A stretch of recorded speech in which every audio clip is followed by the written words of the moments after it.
Hello students, मैं doctor Reena Shaktawat, psychology department, class BA part third, paper second, chapter second में next topic है मनोवैज्ञानिक परीक्षण की विशेषताएं। तो कोई भी मनोवैज्ञानिक परीक्षण तभी उपयोगी होता है जब उसमें कोई विशेषताएं निहित हों। डॉक्टर महेश भार्गव ने बताया था कि एक अच्छा मनोवैज्ञानिक परीक्षण आवश्यक रूप से उद्देश्य पूर्ण करने वाला एवं मानकीकृत यंत्र है जो मानव व्यवहार का वस्तुनिष्ठ एवं व्यापकता के साथ निरीक्षण करता है। अच्छे मनोवैज्ञानिक परीक्षण की विशेषताओं पर हम संक्षेप में प्रकाश डालेंगे। फर्स्ट पॉइंट है पर्पजिवनेस या सप्रयोजनता या उद्देश्य पूर्णता। यानी किसी भी परीक्षण की रचना करने से पहले ये आवश्यक है कि ये स्पष्ट किया जाए कि परीक्षण किन उद्देश्यों से बनाया जा रहा है। निश्चित उद्देश्य, लक्ष्य या समस्या ही परीक्षण का निर्माण करा सकती है। यानी किसी भी परीक्षण का निर्माण करने के लिए आवश्यक है कि उसके निश्चित उद्देश्य हो या उसकी कोई ना कोई समस्या हो। सेकंड पॉइंट है व्यापकता।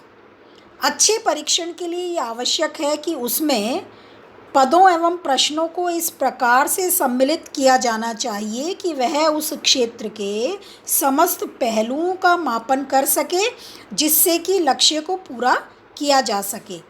इसीलिए व्यवहार के विभिन्न पहलुओं का ये प्रतिनिधित्व भी करता है। जैसे फॉर एग्जाम्पल बुद्धि परीक्षण की रचना में संख्यात्मक, समस्यात्मक, अमूर्त वस्तुओं, स्मृति, शाब्दिक योग्यता आदि प्रकार के प्रश्न जो विभिन्न प्रकार की योग्यताओं का मापन करते हैं उन्हें परीक्षण में सम्मिलित होना चाहिए।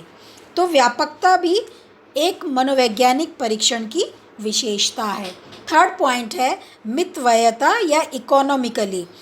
तो अच्छे परीक्षण की तीसरी विशेषता ये है कि वह प्रत्येक दृष्टि से इकोनॉमिकल होना चाहिए।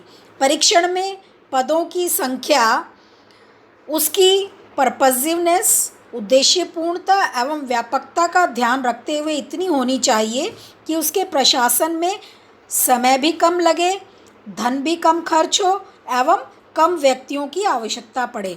यदि परीक्षण इन तथ्यों के अनुकूल है तो निश्चित रूप से वह परीक्षण अच्छा परीक्षण होगा। फोर्थ पॉइंट है सहजता। एक अच्छा परीक्षण प्रशासन, फलांकन एवं विवेचन इन सभी दृष्टिकोणों से सुगम होना चाहिए। प्रशासन सरलता से किया जा सके, निर्देश सरल हो, स्पष्ट हो एवं संक्षिप्त हो, परीक्षार्थी उन्हें आसानी से समझ सकें। परीक्षण की फलांकन विधि तथा विवेचना करने का ढंग भी सरल होना चाहिए। इसी कारण से परीक्षणों का फलांकन करने में जो आंसर की है तथा जो स्टेंसिल्स का हम प्रयोग किया जाता है वो इसी कारण से किया जाता है ताकि परीक्षण सरल हो सके। और परीक्षण की विवेचना विधि भी बहुत ही स्पष्ट होनी चाहिए। फिफ्थ पॉइंट है वस्तुनिष्ठता। तो परीक्षण की एक विशेषता यह भी है कि वह प्रत्येक दृष्टि से ऑब्जेक्टिविटी लिए हुए हो, वस्तुनिष्ठ हो। परीक्षण में ऐसे प्रश्नों को शामिल करना चाहिए जिनका केवल एक ही उत्तर संभव हो। परीक्षण में प्रश्नों को स्थान जहाँ पर कि उत्तरदाता जो है उत्तर दे सके उनके अनुकूल मिलना चाहिए। दूसरे परीक्षण का प्रशासन एवं फलांकन भी वस्तुनिष्ठ ढंग से होना चाहिए और इसके लिए हमें निश्चित निर्देशों का अनुसरण करना चाहिए। निश्चित उत्तरों के लिए एक की बना लेनी चाहिए जिसके अनुसार परीक्षार्थियों को अंक दिए जा सके और इससे किसी भी प्रकार का पक्षपात होने की संभावना ना हो। यदि परीक्षण प्रत्येक दृष्टि से वस्तुनिष्ठ है तो ही उसका प्रयोग करने वाले व्यक्तियों की भावनाओं, आशाओं, विचारों का कोई प्रभाव नहीं पड़ता। व्यक्तिगत परीक्षणों की अपेक्षा सामूहिक परीक्षणों में वस्तुनिष्ठता का ख्याल अधिक रखा जाता है। क्यों? क्योंकि हम ग्रुप में उन्हें करते हैं, तो इसलिए ऑब्जेक्टिविटी उसकी प्रभावित हो सकती है। इसलिए हमें सामूहिक परीक्षणों में ऑब्जेक्टिविटी का ध्यान अधिक रखना पड़ता है। इसलिए इनका प्रयोग एक सामान्य व्यक्ति द्वारा भी किया जा सकता है, यानी जो साइकोलॉजी नहीं जानता वो भी इन परीक्षणों को प्रयोग में ले सकता है। 6th पॉइंट है विभेदनशीलता या डिस्क्रिमिनेटिंग। कोई भी मनोवैज्ञानिक परीक्षण या शैक्षिक परीक्षण इस प्रकार का होना चाहिए कि वह किसी विशेष समूह में किसी भी गुण के आधार पर दो अंतिम समूहों में विभेद कर सके। यानी ऐसा परीक्षण जो किसी गुण के आधार पर दो ग्रुप में, दो समूहों में, दो व्यक्तियों में विभेद करने में सक्षम हो और ये बता सके कि इन समूहों में कुछ व्यक्ति अधिक क्रिएटिव चिंतन वाले हैं और कुछ व्यक्ति कम क्रिएटिव हैं। दूसरे शब्दों में हम ये कह सकते हैं कि जो विभेदनशीलता है दो समूहों का अध्ययन करती है। 7th पॉइंट है वैधता। मनोवैज्ञानिक परीक्षण की एक नेक्स्ट जो विशेषता है बहुत ही महत्वपूर्ण है और वो ये है कि परीक्षण वैध होना चाहिए।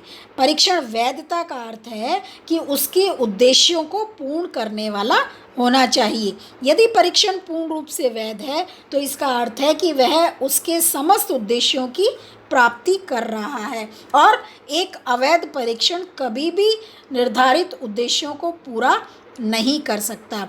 वैधता के द्वारा ये भी माना जाता है कि कोई परीक्षण कितनी शुद्धता एवं सार्थकता से उन उद्देश्यों की पूर्ति कर रहा है या नहीं जिनकी पूर्ति करने के लिए उसका निर्माण किया गया है।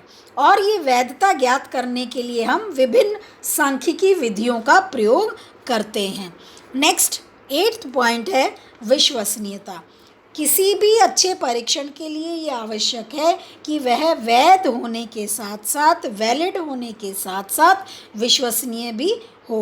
विश्वसनीयता से हमारा मतलब है कि एक परीक्षण यदि विभिन्न समय अंतरालों पर पुनः प्रयोग किया जाए तो वह एक से ही निष्कर्ष प्रदान करे। अर्थात एक ही परीक्षण को एक ही व्यक्ति पर भिन्न भिन्न अवसरों पर यदि हम प्रयोग करें और उसके परिणामों में लगभग निश्चितता पाई जाए तो वो परीक्षण विश्वसनीय परीक्षण कहलाता है। जैसे यदि सांख्यिकी के परीक्षण में एक विद्यार्थी को आज 50 अंक मिले हैं और कुछ दिन बाद वही परीक्षण दोबारा दिया जाए और लगभग इतने ही अंक यदि वो व्यक्ति प्राप्त करता है तो वह परीक्षण विश्वसनीय परीक्षण कहलाएगा।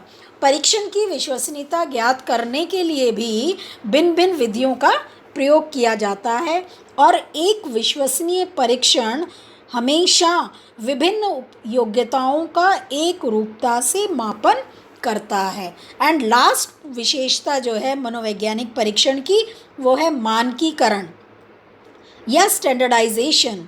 एक उत्तम परीक्षण निश्चित रूप से मानकीकृत होना चाहिए। मानकीकरण से हमारा अभिप्राय उस परीक्षण से है जिसके निश्चित मानक स्थापित किए जाएं।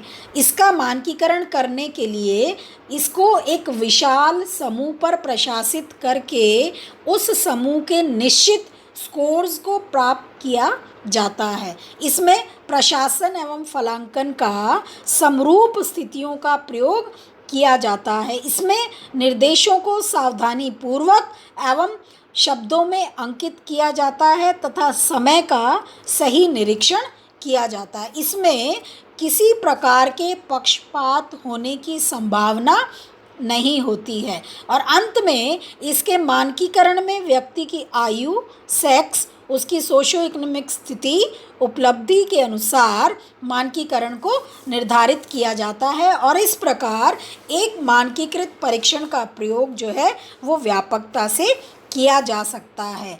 तो बच्चों, इस प्रकार मनोवैज्ञानिक परीक्षण की ये विशेषताएं हैं जिनका हम डिटेल में इसका जो टेक्स्ट है, जो इसका ई कंटेंट है, मैं आपको व्हाट्सएप ग्रुप पर शेयर करूँगी। इसकी डिटेल व्याख्या जो है रिटर्न में आपको व्हाट्सएप ग्रुप पर मिलेगी। Thank you.